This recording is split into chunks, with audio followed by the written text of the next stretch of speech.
Belakangan ini luar biasa, kita lihat ada upaya adu domba yang begitu luar biasa di tengah-tengah umat, saudara. Antar ormas dengan ormas dibenturkan, khususnya antar habaib dengan kiai terus dibentur-benturkan.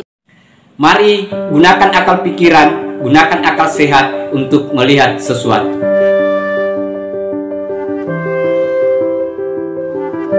Assalamualaikum warahmatullahi wabarakatuh. Salam sejahtera untuk kita semua. Salam demokrasi dan salam pluralisme. Oke, jumpa lagi di Sahabat Rahmat Channel. Nah, untuk kali ini sahabat-sahabat, si Habib Hanif, menantu dari si Habib Rizik, ini marah. Dia ngamuk di depan para jamaahnya sekaitan dengan menganggap bahwa ada yang sengaja mengadu domba antara habaib dengan kiai. Nah, catatan untuk si Habib Hanif ini bahwa ini bukan adu domba, tetapi ini adalah bentuk perlawanan yang dilakukan oleh warga pribumi yang tidak senang pada habaib yang hanya umbar-umbar kebencian, umbar-umbar adu domba. Itu yang dia tidak senangi. Nah, itu yang harus dia tahu dan harus punya catatan bahwa seharusnya para habaib yang semacam itu menghentikan dan mengintrospeksi diri. Nah, seperti apa marahnya sahabat-sahabat? Mari kita lihat videonya. Belakangan ini luar biasa, kita lihat ada upaya adu domba yang begitu luar biasa di tengah-tengah umat, saudara. Antar ormas dengan ormas dibenturkan, khususnya antar habaib dengan kiai terus dibentur-benturkan, saudara.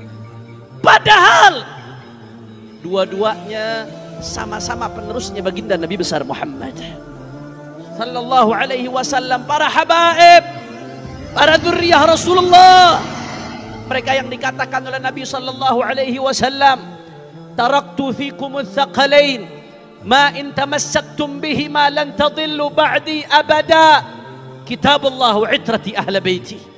Apa kata Rasulullah sallallahu alaihi wasallam? Aku tinggalkan kepada kalian sepeninggalanku, kata Rasulullah sallallahu alaihi wasallam, ats-tsaqalain, dua pusaka yang mana kala kalian pegang teguh dua pusaka tersebut, kalian tidak akan tersesat selama-lamanya, saudara.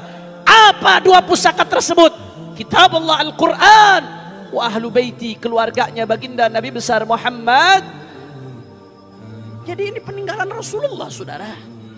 Di sisi lain para ulama, para kiai, para ustadz yang istiqamah, mereka adalah warathatu Rasulullah, para pewarisnya Nabi.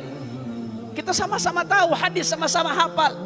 Al-anbiya lam yuwarithu dinaran wala dirhaman wa innama warathul ilma. Para nabi mereka tidak mewarisi dinar, tidak mewarisi dirham. Yang mereka warisi adalah ilmu, saudara. Al-ulama warathatul anbiya. Para ulama adalah pewarisnya Nabi. Habaib dzurriyyatu Rasulillah, ulama warathatu Rasulillah. Demi Allah, kalau habaib, ulama, kiai yang pertama dibenturkan, yang pertama rugi adalah umat Islam, saudara. Betul atau tidak? Betul atau tidak? Yang pertama rugi umat Islam, yang pertama rugi adalah muslimin. Dan yang pertama tepuk tangan ketika habaib dan kiai dibenturkan adalah syaitan, saudara. Nah, itu tadi videonya, sahabat-sahabat. Si Hanif ini menganggap bahwa ada yang melakukan adu domba. Adu domba membentur-benturkan antara habaib dengan kiai. Coba bayangkan, sebelum meledaknya ini persoalan, sahabat-sahabat harus tahu bahwa ini diawali dari statement atau pernyataan-pernyataan yang menganggap dirinya sebagai habaib atau habib, yaitu Bahar Smith. Bahwa hanya Habib. Coba bayangkan, belajar sama Habib satu orang katanya itu lebih mulia dibandingkan dengan belajar pada 70. Baru muncul. Nah, itu yang pertama, sahabat-sahabat. Jadi, apa yang terjadi hari ini itu adalah bukti bahwa Orang pribumi tidak senang pada habaib yang seperti itu. Yang kedua, siapa yang pertama atau siapa yang memulai sekaitan dengan pernyataan bahwa Wali Songo itu bukan surya Nabi? Itu. Tolong direfleksikan itu. Supaya kita semua sadar, kita tahu itu. Padahal harus ditahu para habaib ini dari Yaman ini ya, yang sering berkor-kor seperti itu, bahwa orang Indonesia itu sudah meyakini 100% bahwa Wali Songo itu adalah surya Nabi Muhammad sallallahu alaihi wasallam. Jadi kapan itu yang diganggu gugat, maka yakin saja itu akan mendapatkan perlawanan dari pribumi.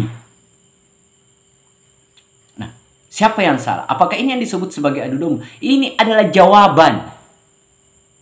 Itu yang harus diingat. Ini adalah jawaban atas apa yang mereka lakukan terhadap warga pribumi.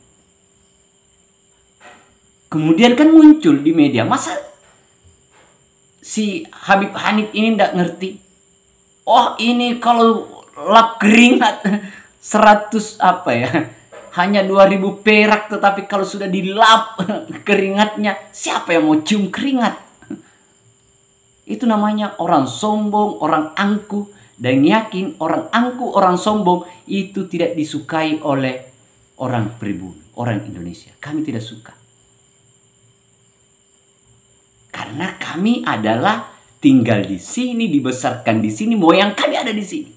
Dan kami tidak mau moyang kami itu dihina-hinakan. Hanya karena persoalan seperti itu. Anda harus tahu itu. Jadi ini bukan dalam konteks adu domba. Ini dalam konteks jawaban atas apa yang mereka lakukan. Coba bayangkan apa yang Anda lakukan, misalnya menyerang Syekh Zulfikar. Karena yang kita pahami, kalau misalnya mau dibanding-bandingkan ya, kita tidak membanding-bandingkan.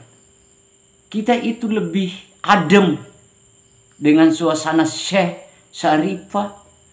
Mereka itu adem. Mereka tidak punya soal. Coba kalau beliau-beliau berceramah, mereka adem, menyejukkan, dan membimbing. Nah, itu yang kita senangi. Tetapi kalau hanya benci pada Jokowi, benci pada pemerintah, rejim yang sah, itu yang kita tidak suka. Karena di dalam ajaran agama juga mengajarkan bagaimana kita menghormati yang namanya pemimpin. Itu. Kemudian yang terakhir adalah kita berharap pada mereka-mereka yang melakukan penghinaan lah, atau tidak menghargai pribumi, hentikan itu. Karena akan muncul perlawanan, akan muncul reaksi. Dan juga adalah tolong para Habib yang berkelakuan seperti itu, tolong hentikan itu dan lakukanlah introspeksi diri. Jangan yang kami disuruh melakukan introspeksi diri. Kalian yang harus melakukan introspeksi diri. Oh, salah ya. Saya lah majikanmu. Itu. Orang itu tersinggung. Yang seakan-akan semua orang itu ngikut pada Anda. Enggaklah. Masa kita sudah tahu orang-orang kayak apa yang menyombongkan diri, lantas kita ini mau ngikut-ngikut? Itu yang harus diintrospeksikan. Coba bayangkan bagaimana misalnya Wali Songo menyebarkan agama di Indonesia. Sampai-sampai namanya dikaburkan. Demi untuk apa? Bagaimana dia diterima oleh warga pribumi, warga Indonesia. Itu bukan, oh saya ini. Itu namanya pesan dada. Tahu tidak? Orang pribumi itu sudah kenyang dengan hidup pahit, hidup menderita. Tetapi dia punya harga diri yang tidak mau diinjak-injak. Siapapun itu. Silakan introspeksi diri deh, ya. Kalau sudah introspeksi diri, minta maaf, selesai itu. Bahwa kami keliru, namanya manusia, punya kesalahan, punya kehilafan, itu yang lebih terbaik. Jangan pernyataan sini, dibenturkan sini, itu yang mereka lakukan. Termasuk Bahar Smith itu. Itu lagi siapa itu, si Bocil, siapa Mahdi itu. Kan seperti itu yang dia lakukan. Nah, saya kira itu sahabat-sahabat. Terima kasih banyak. Akhir kata dari saya. Wassalamualaikum warahmatullahi wabarakatuh. Salam demokrasi, salam pluralisme, NKRI, harga mati.